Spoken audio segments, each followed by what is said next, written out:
Hello everyone, এটা হচ্ছে 1 জানুয়ারি video. তো সেদিন আমি আর আমার বর মিলে গিয়েছিলাম শুশুনিয়া পাহাড়। তো আমরা প্রথমেই গিয়েছিলাম শুশুনিয়া পাহাড়ের কাছে শিউলি বোনার মেলাতে। আর এই মেলাটা হলো আদিবাসীদের মেলা। তো ওইখানেরই একটা মাঠে অনুষ্ঠান হচ্ছিল আর চারিদিকে প্রচুর দোকানপাটও বসেছিল। মেলাটা অনেকটাই বড় ছিল।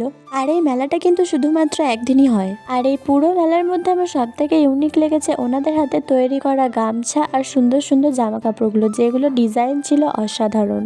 তারপর আমরা খাবারের দোকানে গিয়ে রোল পাপড়ি চাট আর তার সাথে পেয়ারা মাখা খেলাম। যদিও খাবারগুলোর ভিডিও আমার করা হয়নি, কারণ কোনো কিছু খাওয়ার সময় আমার ভিডিও করার কথা একেবারেই মনে থাকে না। তো তারপর আমরা চলে গিয়েছিলাম শুশুনিয়া পাহাড় দেখতে। আর আমি এই প্রথমবার শুশুনিয়া গিয়েছিলাম। আর ওইখানে গিয়ে রাস্তায় যেতে যেতে পাথরের থালা বাটি আরো অনেক কিছু দেখলাম। তো তারপর সব দোকান পেরিয়ে আমরা চলে গিয়েছিলাম একেবারে সোজা মন্দিরের কাছে। আর ওখানে গিয়ে দেখি প্রচুর মানুষ বাঘের মুখ থেকে যে জলটা পড়ছিল সেই জলে স্নান করছে। আর পাহাড়ের ওপরে ওঠার রাস্তাটা তো প্রচুর ভিড় ছিল।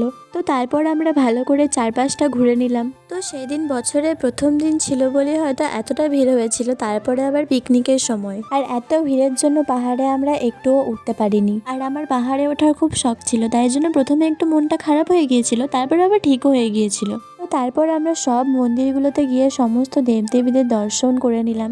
যদিও আমরা মন্দিরের ভেতরে যাইনি, বাইরে থেকেই দর্শন করেছি। তারপর নিচে নেমে কিছু কেনাকাটি আর খাওয়া দাওয়া করে চলে এসেছিলাম বাড়ি। দেখা হচ্ছে নেক্সট ব্লগে। ততক্ষণ সবাই ভালো থেকো, টাটা।